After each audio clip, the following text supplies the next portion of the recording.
dating sundalo, PMA class 1988, 1986 at 1983, gumawa ng manifesto. Nagsama-sama na mga retired na PMA years na kasama ni General Wilkins Villanueva, galit na sa ginawa ng leader ng rebelde na Alex Bungkayaw Brigade na si Congressman Paduano aka Karapali Luwalhati, na walang alam kundi mang contempt ng resource person. Kanina gumawa ng manifesto ang mga mista ni General Wilkins Villanueva at 62 ang pumirma na mga retiradong PMAers. Nagtatanong na ngayon ng taong bayan at ang challenge ngayon sa mga retired and active military officers, napakalinaw po ng napakasakit at puno ng emosyon na inihayag ni PMA Class 1982 at retired Marine Major General Orlando De Leon. Inihihian po at binabastos ni Paduano ang libingan at puntod ng mga totoong bayaning mga pulis at sundalo sa kanyang pagpapakulong at pag-abuso sa poder, Boss Dada.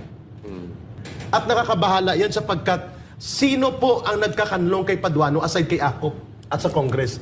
Ano po mga krimen niya? Mga pinagpapatay nila? Sa post sa kanyang Facebook ni Jonard Carlos, sinabi niya na in the past days we witness how an abusive former enemy of the state turned party list representative accused of lying without presenting any evidence, a decorated anti-drug operator and public servant for over 38 years, cited him for contempt and wanted him detained. We cannot allow this to pass and let them continue to dishonor the men and women who selflessly and patriotically serve this country and the Filipino people. I support former PIDEA Director General Wilkins in Villanueva in honor his life. Enough is enough. Don't trade on me. Sa Tagalog pa na wag mo akong tapakan. Dito nga sa post ni Jonard Carlos ay napa-comment si Senador Bato de la Rosa at ito naman ang kanyang sinabi. Pakisama mo na rin ang buong PMA Class 1986 dyan sa manifesto nyo, Kaloy. Let's link up to save this republic from these communists and crocodiles who are destroying this government from within. Let's not put to waste the most productive years of our life and we dedicate serving and protecting this country.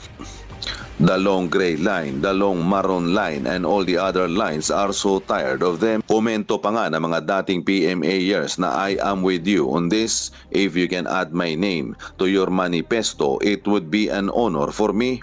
It's time to stop the shinanigan of these people, especially this member of Alex Bungkayaw Brigade, who is Paduano, who is now abusing his power as a member of Huadcom.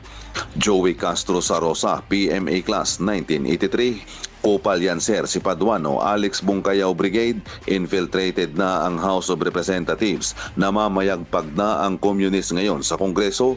Salute and respect to all the men and women who patriotically protect and serve our country previously and present.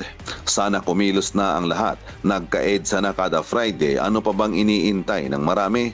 Ang tuluyan tayong palubugin at abusuhin ng gobyerno na ito. Nakakahiyang bansa pag nakulong si DJ Wilkins Villanueva. Biruin mo, communist member and brigade commander Paduano, number 1 enemy of the government, na nagpakulong ng isang men in uniform na nagserbisyo sa taong bayan at nagprotect sa mga sibilyan. Parang nakakahiya na sa mga nasa gobyerno, lalo na sa mga uniform personnel na nag-aral pa ng ilang taon sa akademya, nagsusugal ng buhay para sa bansa at the end of the day is cited in contempt lang ng isang rebelding congressman na si Paduano. Pwede ba ito?